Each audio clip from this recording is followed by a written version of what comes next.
Ternyata di Bengkulu ini ada sandiwara tradisional yang disebut dengan panggung bangsawan.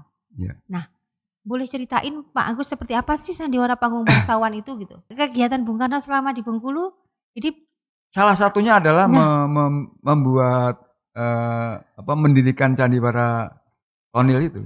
Jadi penonton sudah dihibur, dikasih kemudian hadiah. dikasih bonus, dikasih door prize itu. Sampai door prize-nya kami terus terang aja ngemis-ngemis ke warung-warung. Hanya untuk memanjakan penonton. Iya. Jadi kalau misalnya adegan harus pakai kuda, pakai delman itu kan Oh, jadi jalan. pakai itu betul? Iya. Pakai kuda betulan? Iya, harus pakai misalnya pakai onta, gitu kan jalan dulu.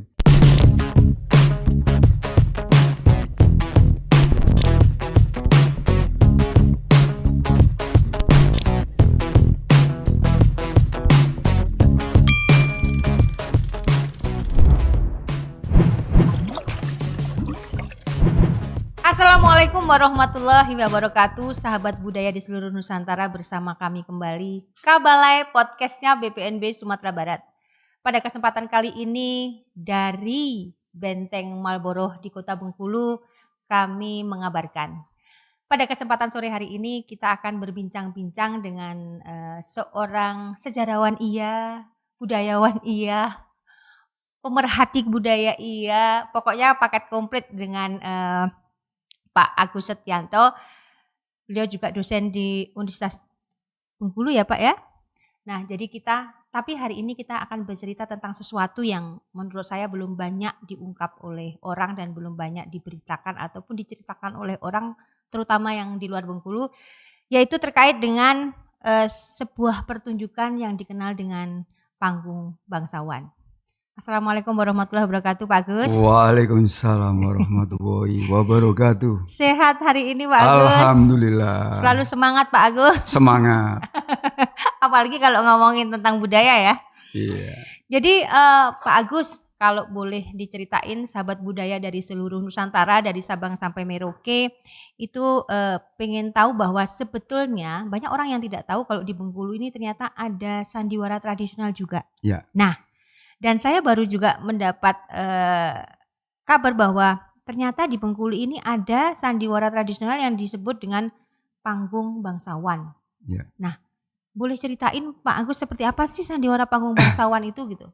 Ya, sebenarnya awal mulanya saya juga nggak menyadari bahwa kalau di Jawa itu kan ludruk, ketoprak, wayang orang gitu ya. Yeah. Tapi ketika saya sudah cukup lama di Bengkulu, ternyata ada sebuah seni pertunjukan rakyat ya. Bahkan dari beberapa catatan itu ternyata di daerah Lebong itu sudah berdiri bahkan sebelum Bung Karno masuk ke di Bengkulu, sebelum Bung Karno di interneran di Bengkulu itu seni pertunjukan panggung bangsawan sudah ada di Bengkulu.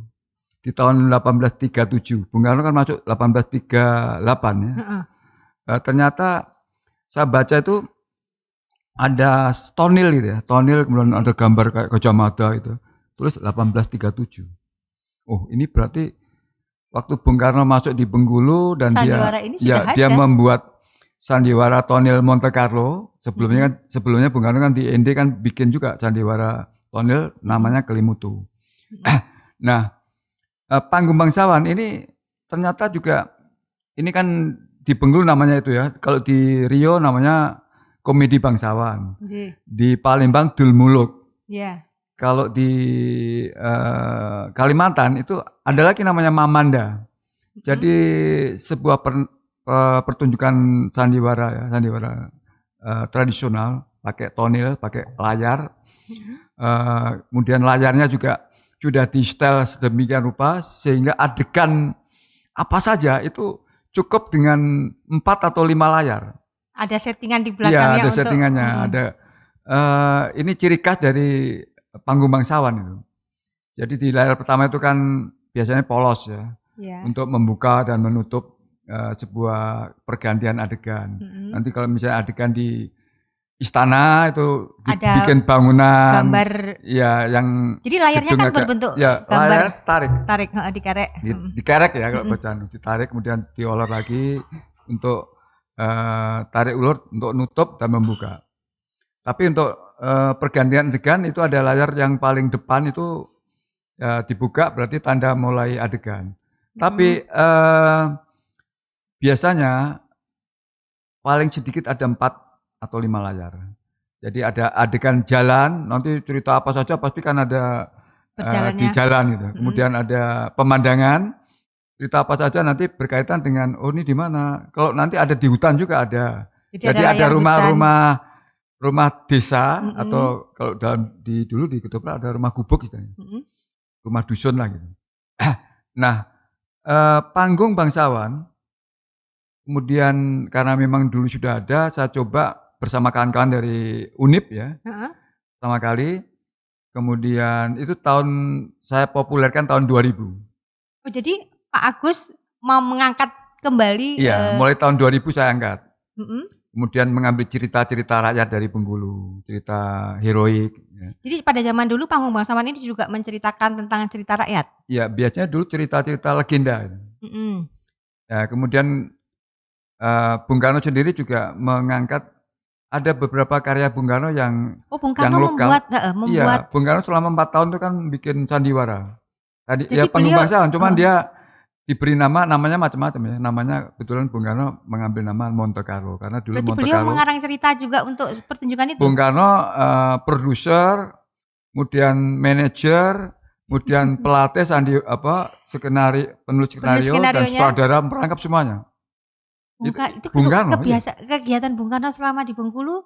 Jadi salah satunya adalah membuat mendirikan Candiwara Tonil itu. Sahabat budaya di seluruh Nusantara, berarti ada pengetahuan baru dan ada informasi baru bahwa Bung Karno tokoh proklamasi kita yang dalam pengasingannya itu sering kita bayangkan dia menulis buku dan ternyata dia melakukan kegiatan berkesenian juga, salah satunya penulis skenario, sutradara, manajer dan segala macam terkait dengan panggung bangsawan ini yang oleh Bung Karno sendiri dikasih nama Monte Carlo untuk di sini. Dan itu bagaimana antusiasme penonton pada waktu itu? Kalau zaman Bung Karno itu sudah pakai tiketing loh.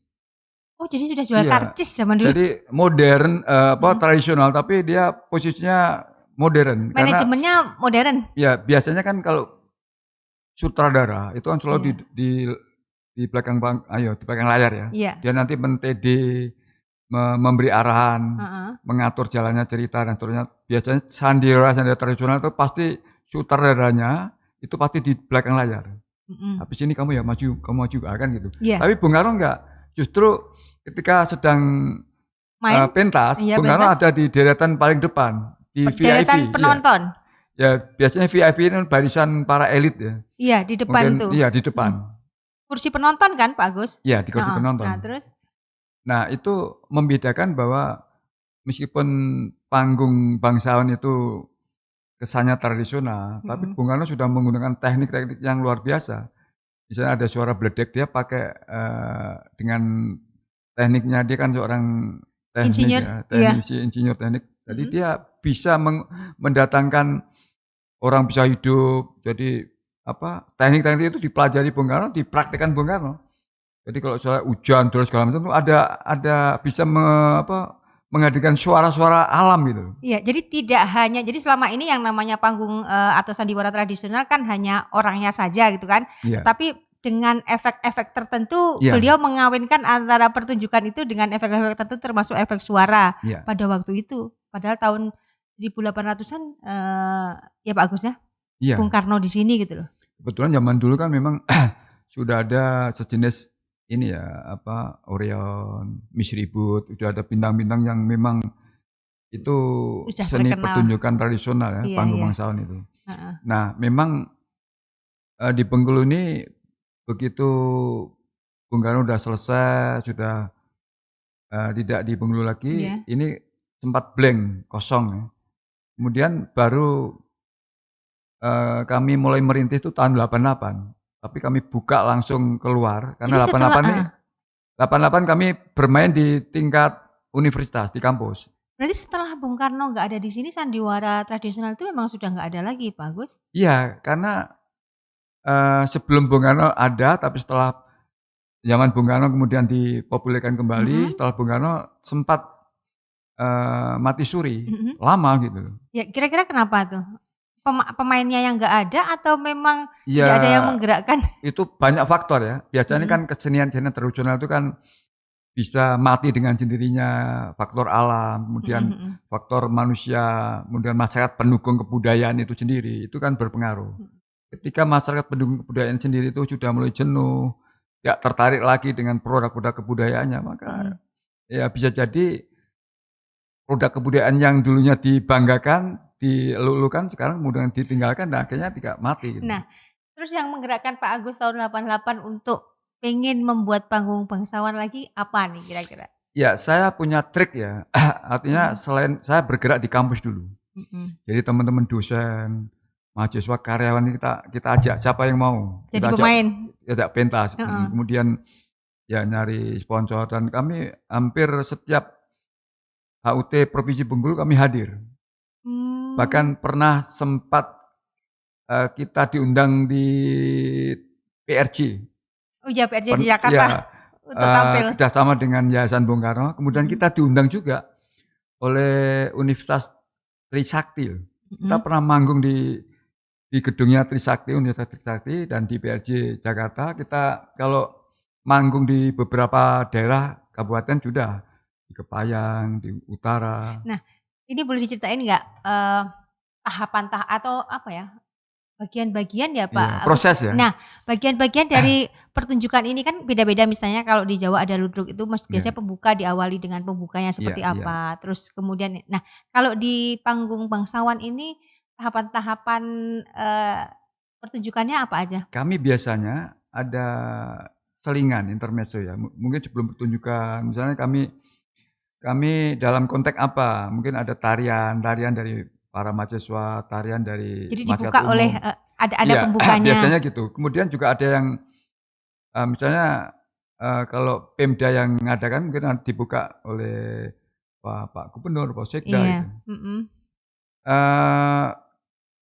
Terakhir kemarin itu tahun 2019, jadi cukup lama. Itu main di gedung daerah. Ya. Dalam rangka HUT provinsi ya. Kemudian dibuka oleh Pak Sekda, kemudian langsung dimasukkan dalam kerjasama dengan TV lokal dan kemudian diproduksi oleh TV lokal dan semuanya kemudian langsung bisa ditonton di YouTube. Nah, jadi musik kan berarti ini ada adegan dan musik pengiringnya. Jadi musik pengiringnya mengambil dari mana nih Pak Agus?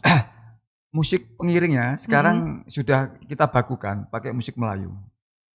Musik Melayu? Ya, ada kalau di Kota Bengkulu kan ada semacam musik gamat ya, musik Melayu. Jadi musik khas yang ada di daerah Bengkulu, musik Melayu, dendang Melayu, ada gitarnya, gitar listriknya, ada bassnya, ada gendangnya, ada akordeonnya. Berarti kan untuk background musiknya atau lagu-lagu pengiring dari sandiwara ini bernuansa musik tradisional Melayu. Semuanya lokal Bengkulu. Ceritanya dari Bengkulu. Kemudian dialeknya, bahasanya juga bahasa Bengkulu. Bahasa pengantarnya bahasa Bengkulu. Bahasa Bengkulu. Kadang ini campur kalau lihat ceritanya. Kalau ceritanya adegannya zaman kolonial ya ada bahasa-bahasa kolonial, bahasa Belanda. Dan kita ada pemain yang luar biasa walaupun bahasa Belanda ngawur-ngawuran tapi kelihatannya memang hebat. Iya. Padahal dia ngawur tapi kelihatannya serius dan asik gitu. Tapi intinya panggung bangsawan ini serius tapi dikemas dalam bentuk humor. Oh, berarti ada komedi-komedi. Ada sesi ini nggak? Biasanya ada sesi lawakan di tengahnya. Ada juga. Jadi bahkan ketika cerita serius juga ada yang melawak gitu. Karena memang namanya hiburan. Ya lawakannya khas Bengkulu gitu. Ya, nah ini disesuaikan nggak kalau misalnya manggung di Kepahyang atau manggung di Kaur dan segala macamnya, bahasa pengantarnya disesuaikan Nggak, kalau bahasa atau? Kan bahasa Bengkulu kan mau Kepahyang mau di utara itu sama. Sama aja. Cuman bedanya di cerita. Kalau misalnya ceritanya mau cerita utara, cerita kota, atau cerita. Jadi kadang-kadang tergantung permintaan gitu. Iya. Kita tawarkan cerita kadang-kadang terserah ceritanya. Kita kalau terserah ya kita siapin cerita yang memang teman-teman sudah sering membawakan cerita itu, jadi tidak terlalu banyak menyita waktu untuk latihan. Nah, yang menjadi pertanyaan saya, kenapa kok tertarik dengan panggung bangsawan ini, Pak Agus? Kenapa Iya, Pak Agus kok kebetulan tertarik? saya dari awal, dari kecil saya itu kan sering nonton ludruk, wayang. Oh, Terus waktu mahasiswa juga pernah ngajak teman-teman, "Ayo kita bikin semacam apa ya, cerita lawak, cerita yang mhm, lucu," itu. mhm. Kebetulan kan waktu di Undip Semarang itu kan kami sering, apa ya, berkecimpung dalam dunia dunia teater gitu ya. Iya. Tapi saya malah ingin apa, sudah membuat ngajak kawan-kawan, "Ayo kita membuat kelompok teater sendiri yang khusus," gitu. Jadi sebetulnya sahabat budaya di seluruh Nusantara ada pelajaran penting sebetulnya. Kalau dari kecil kita sudah mencintai budaya ya kan, Iya, sampai kapanpun orientasi kita untuk melestarikan budaya juga kuat. iya. Contohnya Pak Agus, dimanapun yang aslinya memang orang Kudus tapi bisa melestarikan, panggung bangsawan yang merupakan, kesenian tradisional milik Bengkulu nih. Nah Pak Agus, kira-kira ada karya baru nggak yang Pak Agus siapkan untuk pertunjukan terkait dengan panggung bangsawan ini? Ya sebenarnya banyak karya yang belum sempat kita hadirkan. Misalnya kalau perjuangan, Mhm. itu ada karya Bung Karno yang sampai saat ini, kapan kami bisa Bisa memberikan sebuah dipentaskan? cerita. Heeh. Cungkeng Jakarta. Itu cerita itu karya Bung Karno ya, Mhm. dikaitkan perjuangan dari Jakarta sampai ke Tiongkok, ke Chungking itu. Jadi adegannya sangat Oh, sangat bagus sekali skenarionya. jadi skenario-skenario itu, ada Pak Agus peninggalan skenario Bung Karno itu Iya, mungkin masih ada itu yang aslinya Pak Agus? kebetulan kan, karya-karya Bung Karno dengan Monte Carlo-nya kan saya tulis, udah jadi buku itu. Oh sudah jadi buku? Iya, dan Syukurlah kumpulan karya-karya pementasan saya juga udah jadi buku, namanya Panggung Bangsawan Bengkulu. sudah Itu jadi buku iya, sekarang? itu udah diterbitkan tahun 2006. Oh, berarti anak-anak muda di sini, di Bengkulu maupun di luar Bengkulu yang pengen ide cerita dari sandiwara Mmm, tradisional panggung bangsawan sebetulnya sudah dibukukan oleh Pak Agus. kami kalau pentas itu Iya, selalu meledak. Jadi, memang kita pentas di gedung atau di terbuka, heeh, kemudian kita beri apa, semacam door prize. mhm. Jadi penonton sudah dihibur, Dikasih kemudian hadiah. dikasih bonus, dikasih door prize itu. Sampai door prize-nya kami terus terang aja ngemis-ngemis ke warung-warung, hanya untuk apa, memanjakan Iya, penonton. iya. Nah, yang menonton biasanya banyaknya anak apa? Orang tua atau memang anak muda? Campur, Mhm, eee, pada umumnya masyarakat umum ya. Jadi kalau misalnya main di taman budaya itu penuh. Karena gini, strategi mhm, saya itu yang main itu, heeh. eee, tidak sekedar ada dosennya, ada mahasiswanya, ada politisinya, ada petingginya gitu loh. Oh Jadi ada jadi polisinya, mhm, jadi semua segala lapisan. bergumul di situ, segala lapisan. Jadi Mhm, mhm. uniknya, dan itu sekaligus daya tariknya di situ.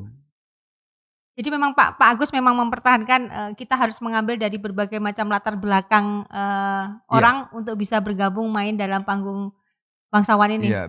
Sampai sekarang ini, teman-teman yang masih bergabung di panggung bangsawan masih masih ya selalu Berapa banyak menanyakan. Pak Agus yang Kalau kumpul semua ya mungkin, 40-an. 40-an Iya, pemain yang memang bisa biasanya pemain tuh sekitar 30, 35 itu. sekali naik itu 30, 35 Ya sekalian sama manggung? krunya ya. Mhm. Dan kita mainnya di 2 media, kita main di panggung, tapi kemudian kita main di bawah juga. Jadi kalau misalnya adegan harus pakai kuda, pakai delman itu Iya. kan Oh jadi jalan. pakai itu betul? Iya, Pakai kuda betulan? iya, harus pakai Jadi misalnya pakai onta, gitu kan jalan dulu. mhm, Kemarin waktu di Sport Center, mhm, kebetulan sponsornya juga dari direktorat apa ya, tradisional apa dari Dikti itu, heeh, dari Ditjen Kebudayaan. Itu tahun 2014, kita main di Sport Center, main di atas panggung, mhm. kemudian ada adegan di bawahnya. Kemudian misalnya mau rapat, misalnya cerita Ratu Samban kan, Iya. para, elit, para pasirah itu datang rame-rame naik delman menuju ke kantornya company misalnya gitu kan, datang ya naik delman. Berarti ada di bawah, berarti Iya di kan bawah, space space panggungnya ada 2, iya agak ada luas 2, dong? Heeh. mhm, Jadi, 1 untuk panggung pertunjukan, satu lagi mhm. memang untuk peragaan itu tadi. Iya, ketika misalnya adegan di bawah, nanti dia naik atas juga. Jadi kesannya kan misalnya ini kita adegan kantor company misalnya kan Iya. dia di atas ya company-nya. Atau mungkin company-nya di bawah dulu, baru dia naik ke atas. Kemudian nanti tamunya dari bawah naik ke atas. Ya, berarti memang menarik gitu Iya. bahwa Panggung Bangsawan ini ada sesuatu yang khas nggak dari sandiwara-sandiwara yang pernah Pak Agus tonton atau pernah Pak Agus Iya, sebenarnya ikut kita ini? kan Bedanya dengan yang lainnya? membawa misi pelestariannya. Mhm.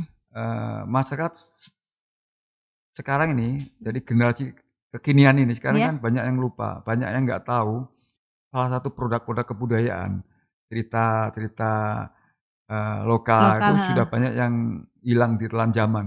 Mhm. Nah, salah satu upaya untuk menghadirkan kembali nilai-nilai luhur produk-produk kebudayaan masa lalunya, memperkenalkan kembali riwayat legenda, Iya. masa-masa jayanya nenek moyangnya, leluhurnya itu kan salah satunya pertunjukan Panggung Bangsawan itu. Jadi misalnya cerita Ratu Samban, Mhm. cerita Raja Lela, itu kan cerita-cerita heroik ya. Mhm. Bahkan ceritanya selalu mengandung unsur sejarah. Jadi memperkenalkan sekaligus generasi kekinian untuk Heeh. belajar sejarah, belajar mengenal bagaimana legenda zaman dulu gitu. Mhm mhm. Jadi, kalau kita nggak boleh melupakan sejarah. Pak Agus Iya, sejarawan juga jangan sampai melupakan sejarah, karena kita tidak akan belajar apa-apa kalau kita sampai tidak tahu sejarah kita gitu. iya, Nah, tapi kenapa begini Pak Agus, kira-kira apa yang Pak Agus, bisa bisa, sampaikan, kenapa ini masih tetap Panggung Bangsawan ini dikemas seperti dulu? Nah, iya. kenapa apakah anak-anak muda menurut Pak Agus ini akan tetap mau menonton ini atau memang Pak Agus punya kemasan yang lain? Nah, Justru kenapa? sekarang ini, kita kan membaca ya, Iya. peta kebutuhan keinginan Nah, masyarakat. betul. Jadi selama kami memanggung Mhm. pentas, itu selalu ramai sekali. Mhm.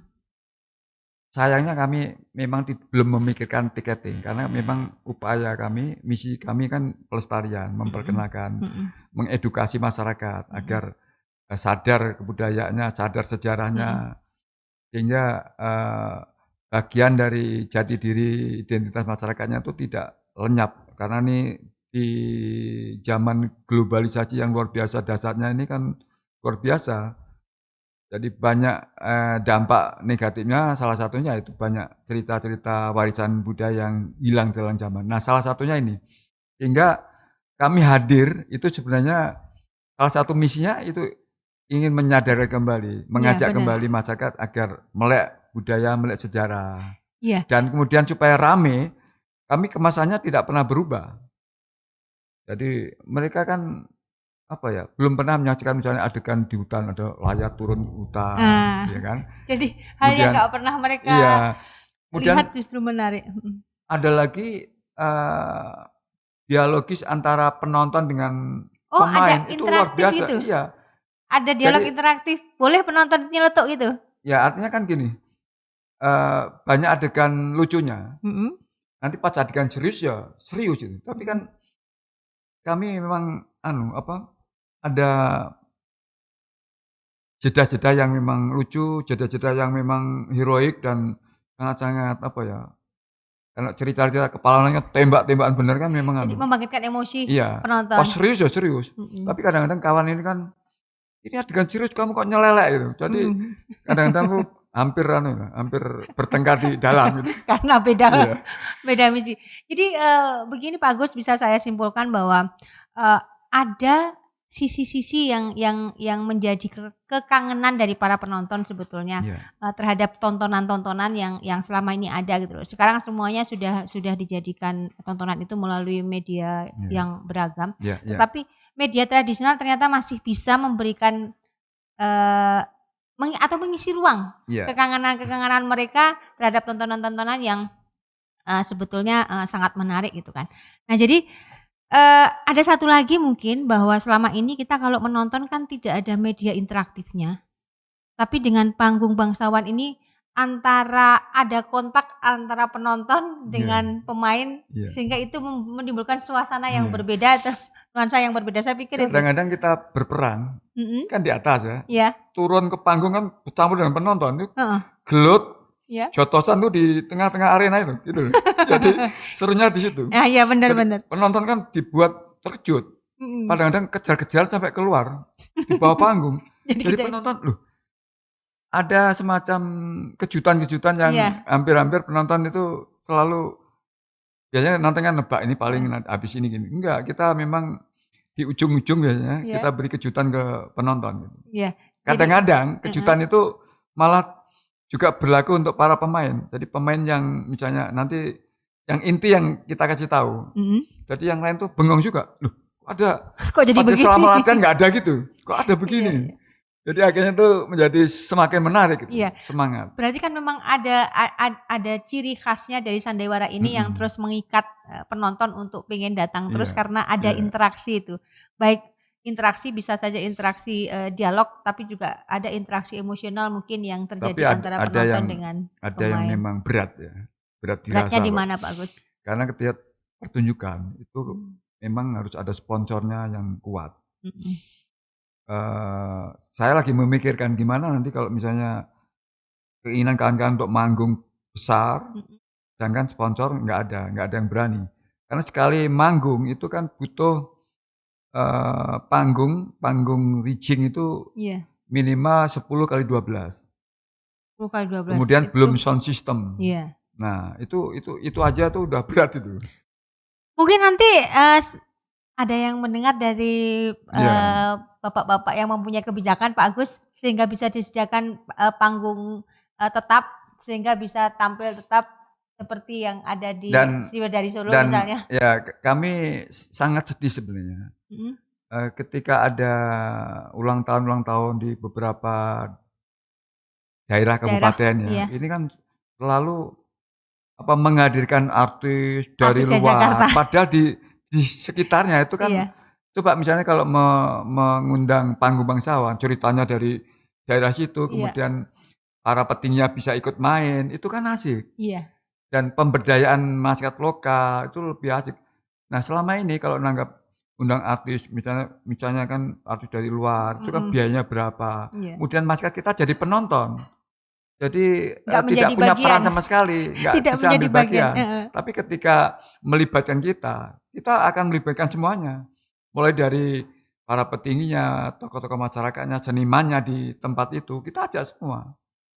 Kemudian belum terkait yang lain. Jadi akhirnya itu pemberdayaan manusianya juga, pemberdayaan ekonomi ketika ada tontonan itu kan banyak upaya-upaya yang ingin berjualan di sana gitu. Iya, jadi sahabat budaya di seluruh Nusantara mungkin Pak Agus nanti podcast kita akan ditonton oleh banyak orang dari banyak kalangan. Mudah-mudahan khususnya masyarakat pengambil kebijakan yang ada di Bengkulu ini bisa melihat dan mendengar ini sebetulnya kan bahwa dengan mencintai budaya kita sendiri itu bisa menumbuhkan atau mewariskan budaya kita ke generasi berikutnya. Mudah-mudahan Pak Agus ini ada didengar dan ada ditonton sehingga ada follow up dari apa yang disampaikan Pak Agus. Terakhir Pak Agus, pesan Pak Agus boleh kepada generasi muda atau kepada pemerintah apa untuk panggung bangsawan ini? Ya yang pertama karena teman-teman ini mumpung masih semangat gitu. Karena sudah lama sejak tahun 2019 ini sudah 3 tahun nih. Sejak pandemi ya. Belum ada kerinduan yang luar biasa. Bahkan ketika ada pesta itu kan ada keinginan, ayo kita manggung lah. Saya pernah berpikir mau menggarap 10 menit atau 4 jam lah untuk di acara-acara pesta itu. Bahkan kemarin sudah kita setting. Tapi kemudian karena satu hal kita gagalkan karena kondisinya kondisinya dan tempatnya memang tidak memungkinkan. Walaupun sebetulnya teman-teman sudah rindu banget. Kita sudah kumpulin teman-teman itu. Tapi biasanya kami mainkan 2 jam ya, 2 jam tuh full. Ini 1/4 jam sebetulnya bisa untuk mengantisipasi kerinduan tadi. Nah oleh karena itu kalau ada agenda-agenda di pemerintah daerah ya, kabupaten itu kalau ada event-event sebenarnya kami siap. Kami siap kemudian menghadirkan cerita-cerita rakyat setempat, mengajak para seniman, budayawan dan para petinggi setempat, itu kan asik itu. Iya, benar. Bahwa sebetulnya begini, keterlibatan dari pemangku Iya. kepentingan, pejabat, masyarakat dalam sebuah wadah misalnya bermain bersama dalam panggung bangsawan Iya. ini akan menunjukkan bahwa pemerintah hadir sebetulnya dalam rangka pelestarian itu sendiri. Jangan Iya. juga menyuruh orang menonton tapi dia Dan sendiri semua nggak cerita-cerita menonton. panggung bangsawan itu dari Iya, tahun 2000 berapa ya, yang itu sudah sama juga di YouTube semua ini. Panggung bangsawan Bengkulu itu pasti Ratu Samban, Rainbow karya Bung Karno, itu ada semua di YouTube. iya. Jadi sahabat budaya di seluruh Nusantara, obrolan dengan, Pak Agus ini mudah-mudahan bisa menginspirasi terutama generasi muda untuk bisa melestarikan panggung bangsawan karena ini adalah salah satu media untuk mencintai budaya, media untuk menyebarkan nilai-nilai budaya yang kita punya dan mudah-mudahan bisa dikemas tidak hanya menjadi panggung bangsawan tetapi menjadi cerita-cerita lain yang bisa meningkatkan kecintaan kita kepada nusa dan bangsa. Terima kasih Pak Agus sudah Iya, bersama kami. Mudah-mudahan sehat terus dan berkarya terus alhamdulillah. dan mudah-mudahan panggung bangsawan bisa mengantarkan Pak Agus untuk mendapatkan anugerah kebudayaan Insya Indonesia. Allah. Kabalai podcastnya BPNB Sumatera Barat. Kita dari Benteng Marlboro mengabarkan hari ini. Terima kasih. Assalamualaikum warahmatullahi wabarakatuh.